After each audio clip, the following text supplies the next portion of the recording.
Bom dia a todos. Quero primeiramente agradecer os organizadores desse evento por ter me convidado para essa palestra logo no início, logo na abertura.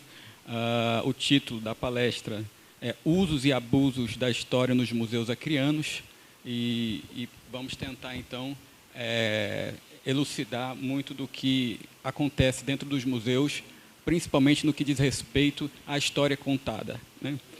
Quando eu me refiro aos museus, eu vou me ater especificamente aos museus históricos, né? Já que sabemos que existem diversas formas de museu, desde museu de artes e etc., que o professor Valmir bem falou aqui.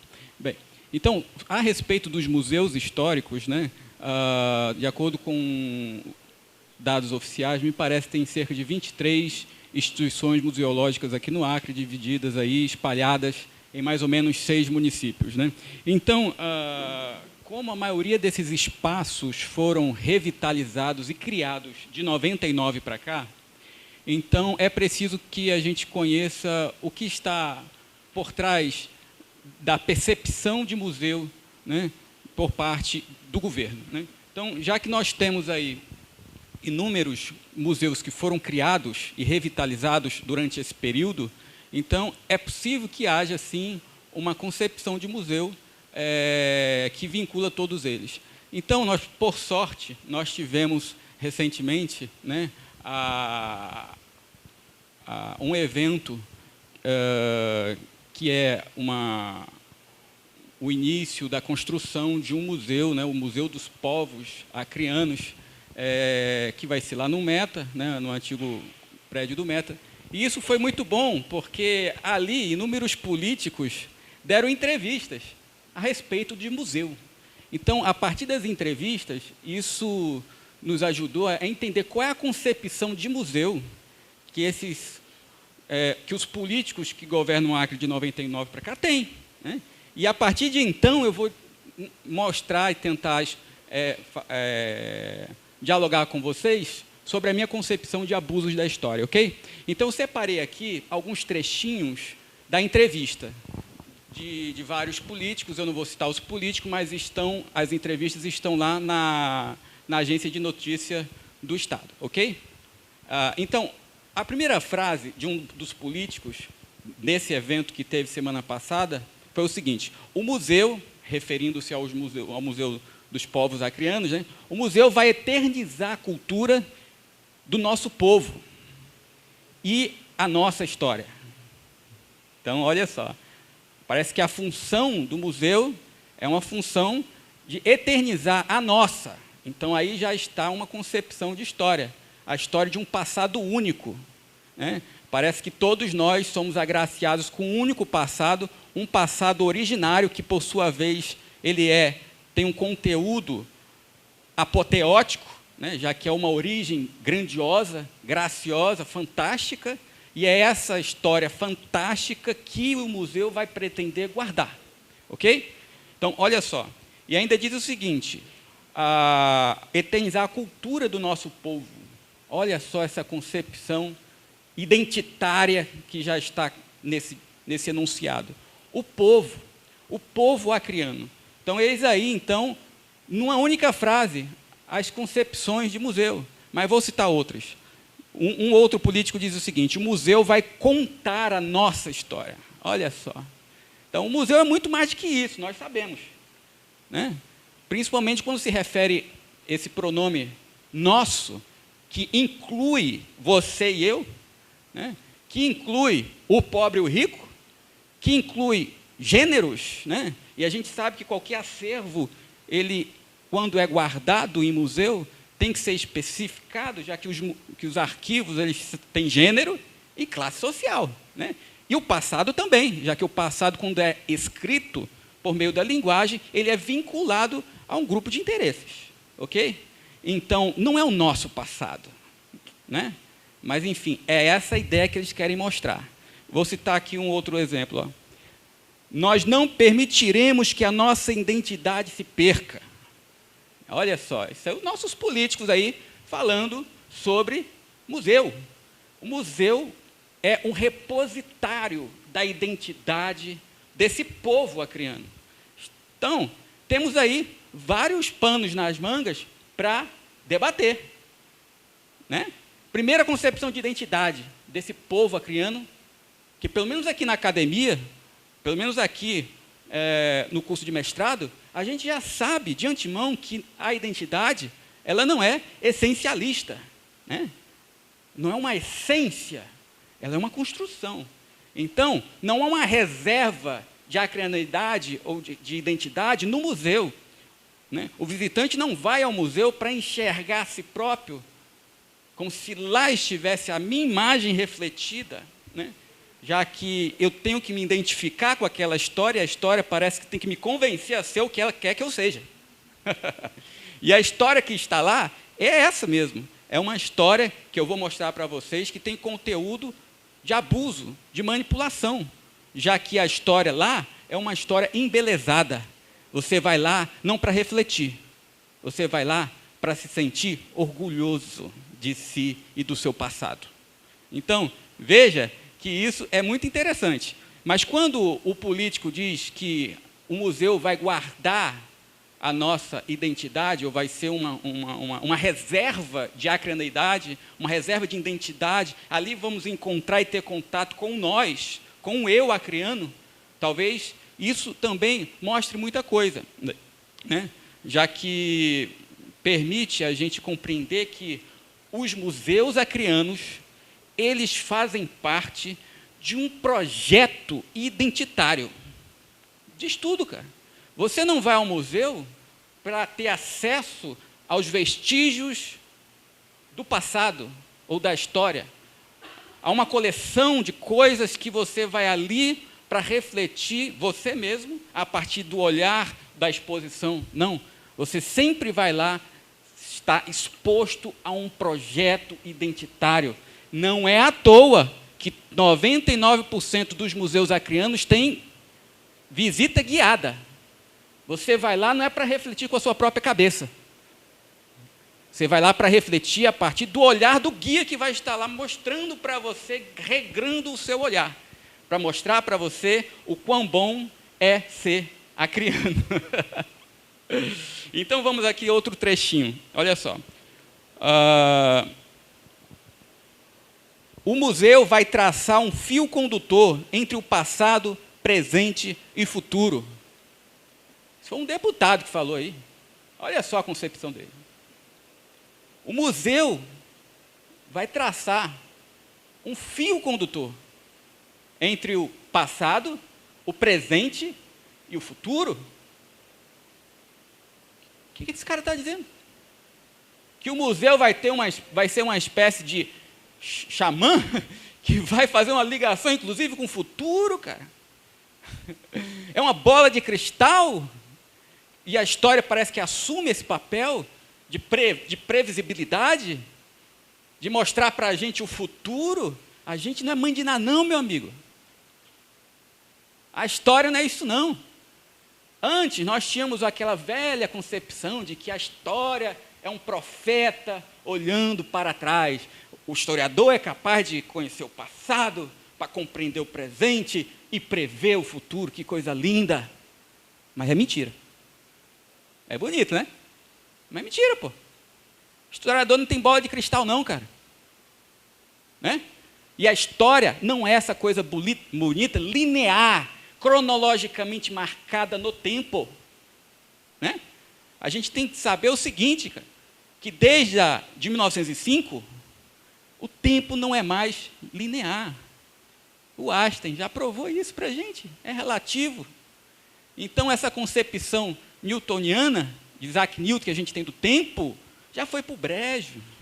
E os museus querem justamente reforçar uma concepção de tempo que a academia já é um fato vencido. Né? Então, quando ele fala, iremos traçar uma linha, um fio condutor, eu digo, essa concepção de tempo e de história que esses camaradas têm e vão querer colocar lá no museu. E não é à toa. Olha o que eu estou falando. Porque se o passado é glorioso, se a origem do Acre é supostamente epopeica, que ela guarda um conteúdo fantástico, que ela guarda uma coisa apoteótica lá, de heróis, de grandes feitos, de patriotismo, é na origem das coisas que guardam a potencialidade de um povo. Pelo menos é o que eles dizem. Então, todo processo desencadeado na história vai guardar uma espécie de genealogia com essa origem. Então, todo o processo também será uma saga. É por isso que a maioria dos livros de história, ou romance histórico, tem essa ideia da saga acriana. Parece que a história do Acre é pensada nessa proposta, de saga, de grandes feitos, de grandes eventos. E quando se estabelece uma ligação entre o passado glorioso e o tempo presente, isso não é em vão, porque eles, os atuais, querem se cobrir da glória que envolve o passado acriano. Os candidatos aos novos heróis. Se a história do Acre é uma saga de heróis, por que no tempo presente não renová-los? Por que no tempo presente não ter novos Guiomar Santos, Plácido de Castro, Galvez e etc.? Então, o povo tem que identificar os novos heróis. E os museus vão estar aí para isso. Entra lá no palácio que você vai ver. Parece que a história do Acre ela é contada a partir dos grandes eventos, é Revolução Acreana, é movimento autonomista, depois passa lá para os soldados da borracha, depois passa lá para as resistências dos seringueiros na década de 70, e a hegemonia da figura de Chico Mendes. E depois de Chico Mendes vai quem? A eleição de 99 e a chegada da Frente Popular no governo. Pronto, a história está contada. É isso, é essa linha, esse fio condutor que está nos nossos museus, cara. Ou seja, é a apoteose do tempo presente, não só do passado, né? E é isso que eu chamo de abuso da história, né? Bem, eu falei aqui que os nossos museus têm uma espécie de projeto identitário, e esse projeto identitário, ele não subsiste sem a história. Não tem como manter, né, esse otimismo do tempo presente, a partir de uma identidade vaidosa, sem a história. É por isso que nós, historiadores, né, temos que estar repensando todo o tempo o museu e o ensino da própria história. Porque é importante esse orgulho de si, né?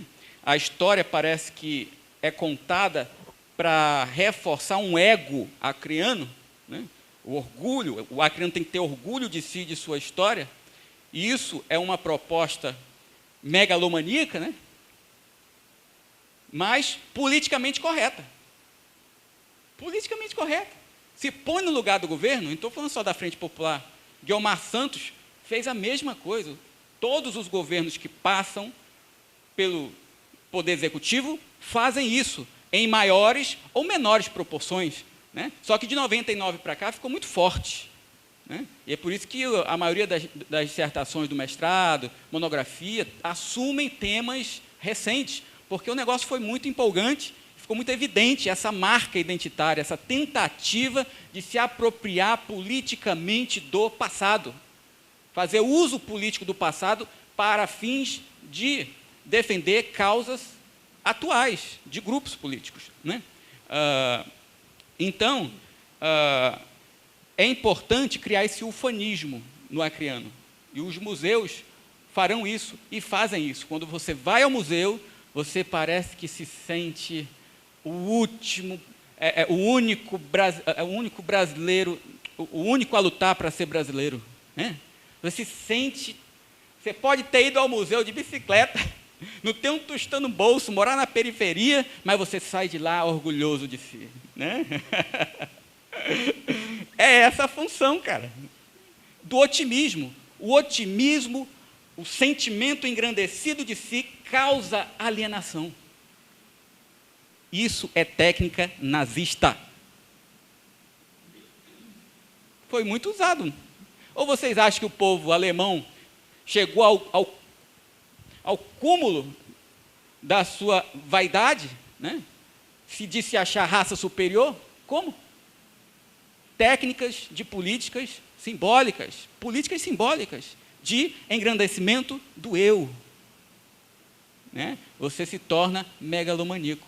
É uma megalomania coletiva. Isso é um distúrbio psiquiátrico, pô. Provocado de fora para dentro. Você fica exposto a uma política simbólica dessa, e é como se fosse um espelho de Narciso. Você é grande, você é o único a lutar para ser brasileiro, a carne do Acre é a melhor, a saúde de primeiro mundo. A carne pode ter até papelão dentro, né? Mas é a melhor do Brasil. Estou falando isso, mas não foi o caso do Acre não, né, cara? Mas só o fato de o governo ter assumido para si uma função que era da iniciativa privada, os agropecuários que deveriam fazer propaganda dessa carne, por que o governo foi lá e fez? Porque sempre do Acre tem que ser o melhor, cara, né? É o melhor local para se viver, nunca na história do... né? É muito comum isso, por quê? Causa vaidade. Você é bombardeado com uma política identitária, meu amigo. E isso, os museus, é vitrine. São vitrines, ou seja, os museus são templos, aqui no Acre, templos de um projeto identitário que consagra, né? Que consagra o espetacular, né? Você vai lá nos museus e se enxerga como espetacular. Bem, eu falei para vocês que esse projeto de identidade não se sustenta sem a história. Mas não é qualquer história. É aí onde eu vou entrar já rapidamente nessa concepção de abuso da história. Não é qualquer história. Você não vai ao museu para refletir sobre a história. Você vai ao museu para sentir orgulho da sua história. Lembra do que aquele político falou? A nossa história. A nossa. Você é incluído nesse pacote, mesmo que você não seja parte dessa história, que é uma história da elite acreana. Vai lá no Palácio dos Autonomistas, será que você se identifica com tudo aquilo? Aquela história não é nossa, meu amigo, é deles. Mas no discurso, ela parece envaidecida do nós, o povo. O povo não fez parte do movimento autonomista, cara. Era um projeto da elite. E outra coisa, não era qualquer elite, porque nem todos os membros da elite acreana eram a favor da autonomia. Nem todos, isso eu mostro lá no meu livro, né? Então era um projeto esquartejado, assim como a Revolução Acreana foi. Quando se fala o povo fez a revolução, eu me questiono, mas que povo é esse do discurso, cara? É um projeto de identidade, cara. A gente tem que estar apercebido disso. Quando vocês forem escrever as dissertações de vocês, monografias, se apercebam disso, que é um projeto, uma política simbólica. Sabe como é que é feito isso? O Poder Executivo convida os seus assessores, vamos pensar como a gente vai abestalhar o povo? Vamos, é assim. Como é que a gente vai fazer isso? Coloca aí para eles acreditarem nessas coisas, que a gente sempre é o melhor de tudo, aí o povo vai ficar passando por um processo de alienação, né? E essa alienação tem origem no abuso da história. Então não é qualquer história, é uma história bonita, porque a história tem que causar orgulho. Não é qualquer história que se coloca no museu, pô. Vai colocar no museu a história da chacina, do genocídio nativo aqui? Vai colocar no museu a história do tráfico de mulheres que existia aqui? Vai colocar no museu a prática sexual que os seringueiros tinham com animais? Vai colocar no museu o tráfico de contrabando de borracha que existia aqui? Vai colocar no museu a história da invasão de terras que não pertenciam ao Brasil? Vai. Não. O que vai colocar no museu é a história patriótica e heróica do povo acreano. Coisa linda. Que beleza, né? Parece que é uma coisa, é friboi o negócio, hein? É padrão FIFA, pô. É padrão FIFA. Então você vai se deparar com uma história embelezada. E o que é isso? Manipulação da história. É isso. O que é manipulação da história? É quando um equívoco, um engano, uma falsificação é produzida de modo premeditado para garantir vantagem a uma pessoa ou a um grupo político. É isso. Você propositalmente produz um engano, um equívoco na narrativa histórica. E isso tudo para angariar vantagem simbólica para si ou para a causa que está defendendo. Isso é um equívoco, um abuso da história. Quer um exemplo? Para não ficar muito aqui no Acre, eu tenho vários exemplos disso, estão todos lá no meu livro. Vou pegar a Revolução Francesa, o evento mais sanguinário da Europa.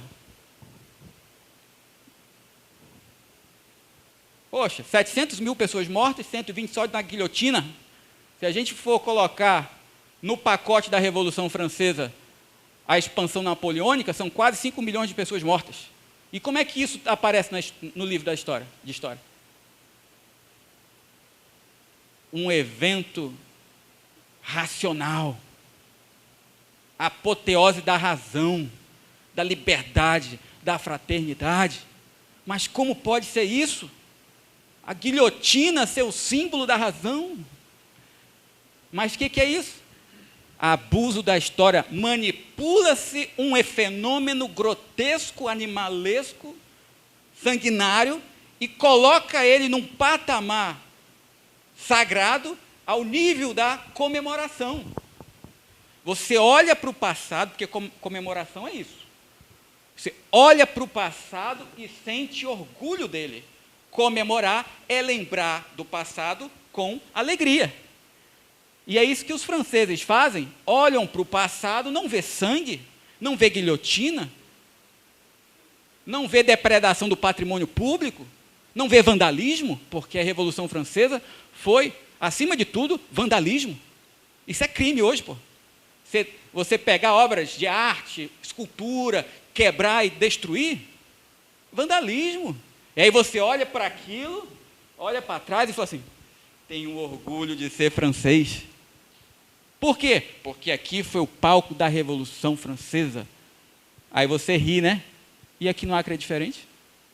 Você olha para trás, parece que todo o sangue, todo o lodo, toda a corrupção apaga e você só vê coisa boa. Sabe o que é isso? É a ditadura das boas intenções. A história do Acre vive sobre a égide da ditadura das boas intenções. Você mata índio, você mata boliviano, você se apropria de bem alheio, mas isso aí é tranquilo, você fez isso por amor à pátria. Parece que o patriotismo é o fetiche que transforma, né, atos de barbárie em eventos dignos de celebração. Não, você matou, mas foi por amor à pátria, pô. Então, sinta-se orgulhoso e entre no clube dos heróis. Pronto. É isso mesmo? É isso mesmo. Você não vai ver, então, sangue e lodo. Lodo, corrupção e sangue, violência dentro dos museus. É uma história higienizada. É uma história espetáculo, né? O que a gente chama de história glamour. Você vai se deparar nos museus com aquela história glamour, uma história triunfalista, é uma história que mostra um passado que causa orgulho. Mas só um pouquinho, tá? Esse passado, representado nos museus e na história, ele é manipulado. É só isso. Esse passado não é o real, não guarda fidelidade aos fatos. Por quê? Porque é exatamente isso. Ele foi produzido de maneira a gerar um equívoco na história. O engano. O Max Ferro, que é um historiador bem famoso, no livro dele, Falsificação da História, ele fala. É uma falsificação da história produzida de uma maneira antiética e proposital para gerar dividendos políticos, né? Então, veja só, quando eu falo de abuso da história ou manipulação da história, eu não estou me referindo à atitude de um recém-formado em história que vai fazer uma pesquisa e, por incompetência, ignorância, negligência ou má formação acadêmica, produz um equívoco. Ok? Então, quando um estudante do bacharelado em História, ou um estudante do mestrado, vai a campo, faz uma pesquisa e acaba produzindo um equívoco por incompetência, ignorância, negligência ou má formação, isso não é abuso da história. Eu estou me referindo a uma atitude proposital, uma atitude baseada na falta de ética, Eu estou me referindo a uma história desonesta. É essa história desonesta que está nos museus. É isso. É engraçado que quando eu falo isso nos meus livros, até hoje ninguém me chamou para entrevista. Né? Aí quando eu anuncio lá no meu Face que eu também escrevi um livro de poesia, aí o telefone toca. Professor Eduardo, sei o quê, Eu soube que o senhor escreveu um livro de poesia. Eu digo, sim. Vamos dar uma entrevista para a gente? Eu digo, hã? Dar entrevista de livro de poesia? Ainda mais o meu livro só tem sofrência, pô. Me chama para falar sobre a história, pô. Eles não me chamam. Querem que eu vá lá falar sobre poesia? Aqui, ó. Aqui que eu vou. Né? Porque não há interesse de falar sobre a história, de mostrar o conteúdo pecador dessa história que está sacralizada na base do abuso. Né? É uma história que já está sacralizada e cabe um herege como eu apontar os pecados deles. Né? Não só eu, é claro, né? Aqui no curso de História está cheio de professores que fazem isso. Né? Mas veja só, quando a gente fala de história epopeica, é justamente isso. É a história dos grandes eventos. Né? Você vai e fica quase que hipnotizado com uma história deificada, baseada no fabuloso, no memorável. Isso é uma história maquiada. Veja só que falta sinceridade na nossa história, cara. Sinceridade é sem cera. Esse é o sentido da palavra. Sem cera. Já pensou, você vai conhecer uma mina, né? E ela está toda maquiada, toda bonitinha e tal, né? Aí você assim, tira tudo isso aí, deixa eu ver como você é. Vai parecer, né, as marquinhas, né? Você vai lá, tá um espetáculo, né? Tira aí para me ver, vai. Aí ela fala assim, não. É a mesma coisa da história. Tira essa maquiagem aí, deixa eu ver a história como de fato foi.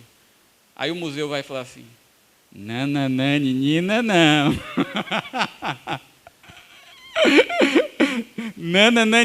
Não, porque se eu mostrar como foi... Pessoal, não estou querendo dizer aqui, eu não estou querendo defender uma história verdade. A gente sabe muito bem o seguinte, né, que a história verdade ela é inalcançável. Mas a história mentira é facilmente identificável, cara. Caso contrário, para que bancas de monografia, dissertações e teses? A gente vai avaliar justamente isso. A gente, quando é convidado para uma banca, a gente pega a monografia, dissertação e tese, vai ver se há consistência. Porque a história mentira é fácil de ser identificada. Né? Nós temos que ter compromisso com a veracidade dos fatos. É uma postura ética, cara.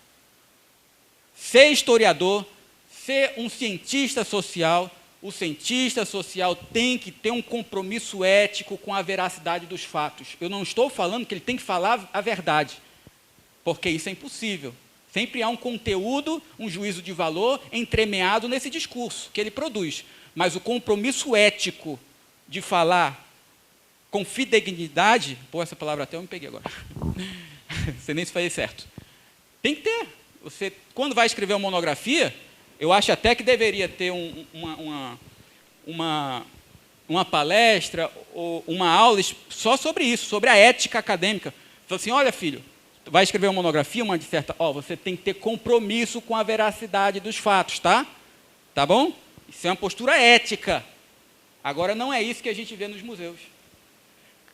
Sabe que eu li, quando estava escrevendo minha tese? Tem em 1999, quando o centenário do Estado Independente do Galvez, o governo produziu uma revista. Se vocês tiverem, o Dalmi sabe. Tem uma revista foi uma revista em homenagem ao centenário e tal. Dentro dessa revista, tem um artigo que eu tirei o óculos, olhei, será que eu estou lendo isso mesmo? E era de um historiador aí, oficial. E diz lá o título, Acrianos e Jacobinos. Cara, o que ele está querendo fazer?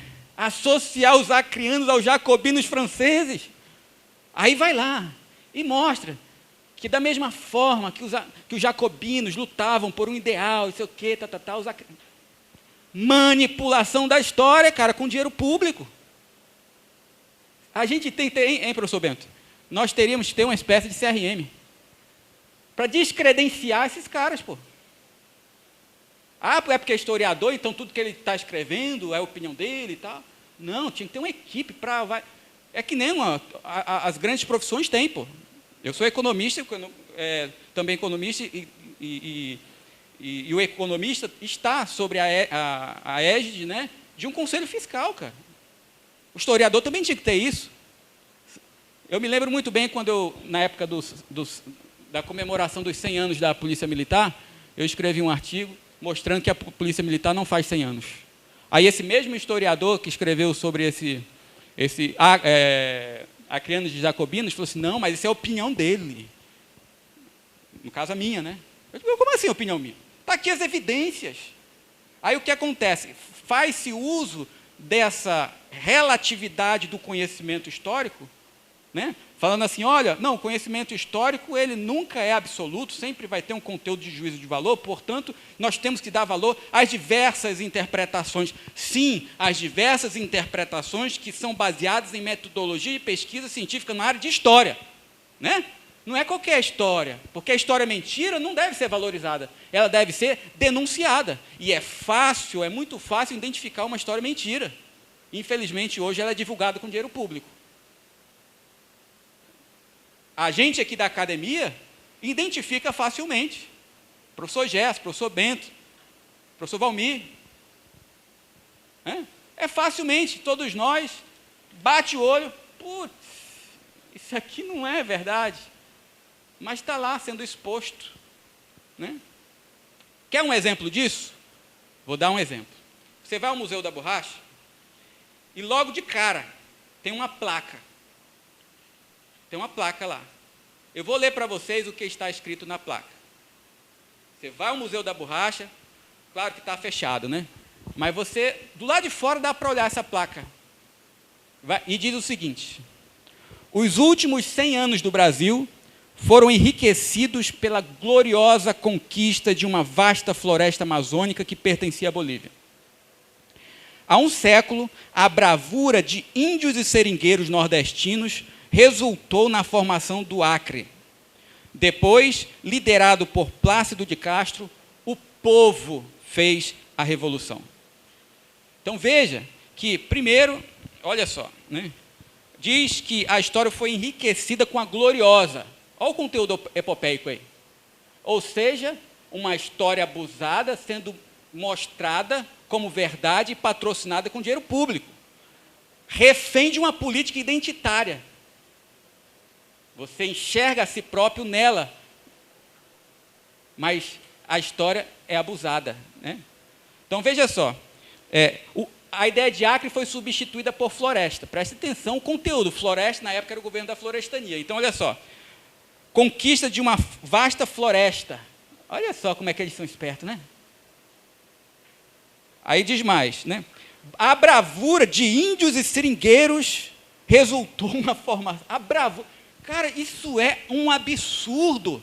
É como se índios e seringueiros dessem as mãos. Vamos fazer o Acre juntos, harmonicamente? Vamos, então vamos.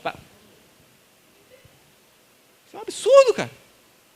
Qualquer historiador, até da graduação, bate o olho e fala assim, mas que porra é essa? O que é isso? Aí diz mais lá, né? Depois, liderados por Plácido de Castro, porque sempre tem que ter um líder, né? Sempre tem que ter um líder. Aí vem a ideia do povo. Aí eu sempre me questiono, mas que povo é esse que fez a revolução, cara? O próprio Plácido de Castro, nos seus apontamentos, diz que o 6 de agosto, quando ele invadiu lá a cidade, foram com 33 pessoas. E se você pegar os documentos que tem entre a junta revolucionária e o governo do Amazonas, vocês vão encontrar, como eu mostro lá no meu livro, que o governo do Amazonas havia enviado para cá 30 soldados de lá. O que isso quer dizer? A revolução começou com 30 e poucas pessoas E há indícios, não vou dizer aqui que aconteceu, né, professor Bento? Mas há indícios de que o ato fundador da Revolução aconteceu com mercenários, cara. Pessoas contratadas pelo governo do Amazonas para vir fazer a Revolução aqui, como foi no caso de Galvez. De Galvez eu não tenho mais dúvida. Os documentos, tudo indica que realmente foi. O Estado Independente do Acre foi formado, a princípio, o ato fundador por mercenários. Eu estou falando alguma coisa que choca vocês? Mas é para chocar mesmo. Né? Então veja que se há pelo menos indícios de mercenarismo na Revolução, por que o museu não diz isso? Há indícios fortes. Então era preciso que se tivesse pelo menos uma possibilidade de interpretar isso. E quando se fala que o povo fez a Revolução, eu fico pensando assim, mas como? No ápice da Revolução, no ápice, né? Estou falando de dezembro a janeiro, de dezembro de 1902 a janeiro de 1903. No ápice, o máximo que congregou as tropas de Plácido de Castro foi 2.000, 2.400 pessoas. Aí você confronta isso com a quantidade populacional só do Rio Acre, né? Das terras banhadas pelo Rio Acre, você vai ver, mas que povo é esse que fez a Revolução, se a maioria dele não estava na Revolução? Que povo é esse que fez a Revolução, se o Juruá não era parte dessa Revolução? Mas, enfim, é só para vocês verem o quanto a gente é bombardeado. Depois tu me dá um toque aí, Nora. É bombardeado com essa perspectiva. Pessoal, eu vou sintetizar uma coisa. Quem quiser anotar aí, que anote. A história do Acre, pela experiência que eu estou tendo na pesquisa, ela é torturada. Olha só o que eu vou falar. A história, ela é torturada, a fim de que ela se torne testemunha da grandeza do povo acreano. Você sabe o que é torturar? Você pega a história e tortura ela até que ela se torne testemunha. É como se você pega assim, ó, você está no interrogatório, põe uma arma na cabeça desse cara aí, pede para ele confessar. Aí ele confessa. Então, ele tortura o cara. Então, a história do Acre é torturada, a fim de que ela se torne testemunha de uma suposta grandeza do povo acreano. Suposta. Porque quando você vai olhar na história, cara, putz, sabe aquele sistema de aviamento que a gente aprende na escola? Corrupção do início ao fim, meu amigo. Aí tem alguns historiadores que dizem, não, mas o seringueiro enganava o patrão porque era prática de resistência, né? A pessoa leu Thompson vai fazendo. Não, mas está certo, o seringalista enganava o seringueiro fazendo manipulações contábeis, aí o seringueiro ia lá e colocava coisa dentro da pela da borracha, né? Para enganar o patrão, mas isso aqui não era corrupção, não, isso aqui era prática de resistência, uma pinória, corrupção do mesmo jeito. Então a cadeia de aviamento era um enganando o outro, isso é prática que desabona esse conteúdo maravilhoso de identidade do povo acreano. Não estou falando só isso não, pô. Basta ver as correrias, quando a gente pega a história do Acre, a gente parece que desassocia a ideia de seringueiro que lutou para ser brasileiro, do seringueiro assassino de índio. A história consegue fazer isso. Coloca um marco, daqui para cá é o seringueiro patriótico que você e eu temos que ter orgulho, daqui para cá o seringueiro, filha da puta, que matava índio. É isso? É isso que a história consegue fazer, cara. A história tem essa mágica de pegar fatos mesquinhos, violentos, bárbaros e transformar ele em objeto de comemoração. Por isso que na formação do historiador, professor Bento, tem que ter esse conteúdo ético. Tem que ter uma palestra, porque o poder que o historiador tem é muito grande. Ele é capaz, através da escrita da história, de beatificar assassinos, cara. Vai lá no Panteão Nacional, lá em Brasília, só tem assassino lá dentro. A maioria dos nossos heróis nacionais são assassinos. De Duque de Caxias a Plácido de Castro. Não diga isso, professor, não diga isso. Vou ficar enganando vocês? Então, veja só, quando a gente fala, né, nessa história do Acre nos museus, a gente fala de uma história muito acrianocêntrica. É a história dos vencedores. Não é isso? A história do Acre que está nos museus, ela sofre de acrianocentrismo. É o ego acriano que está inflando lá dentro. A história epopeica faz isso, faz com que você e eu sintamos orgulho de fazer parte desse povo. Só que esse orgulho é baseado na manipulação da história, né? Então veja que a função nossa como historiadores e cientistas sociais é muito grande, porque infelizmente o nosso poder de fogo é menor do que as instituições oficiais, né?